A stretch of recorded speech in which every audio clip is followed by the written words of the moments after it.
كيف نتخلص من هذا الواقع؟ بالثبات على دين الله تبارك وتعالى. واعلم أن ما أصابك لم يكن ليخطئك، وأن ما أخطأك لم يكن ليصيبك. ينبغي علينا أيها الإخوة أن نراجع مدى استقامتنا بشرع الله تبارك وتعالى، وأن نعلم علم اليقين أن الاستقامة على أمر الله والاستمرار على شرعه هو الضمان الوحيد لتحقيق السعادة في الدارين، في الدار الأولى وفي الآخرة. إن الذين قالوا ربنا الله ثم استقاموا، إن الذين قالوا ربنا الله ثم استقاموا. الاستقامة على أمر الله والمداومة على ذلك بفعل الأوامر واجتناب النواهي. إن الذين قالوا ربنا الله ثم استقاموا تتنزل عليهم الملائكة ألا تخافوا ولا تحزنوا. هذا وعد رباني في كتاب الله تبارك وتعالى. أو تخشى البشر ومعك رب البشر؟ من فقد الله فقد كل شيء، ومن وجد الله وجد كل شيء. نحن بحاجة إلى أن نربط صلتنا بالقرآن الكريم. فسر ربك الثبات.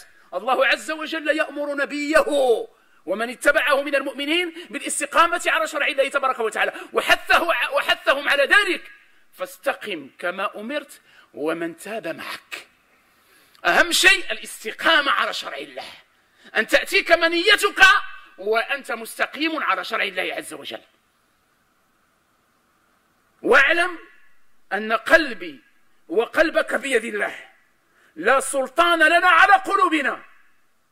فقد ورد في الحديث الصحيح الذي أخرجه الإمام مسلم في صحيحه بسند متصل إلى عبد الله بن عمرو بن العاص، قال عليه الصلاة والسلام: إن قلوب بني آدم بين أصبعين من أصابع الرحمن كقلب واحد يصرفه الله حيث يشاء. ثم قال عليه الصلاة والسلام: اللهم مصرف القلوب صرف قلوبنا على طاعتك.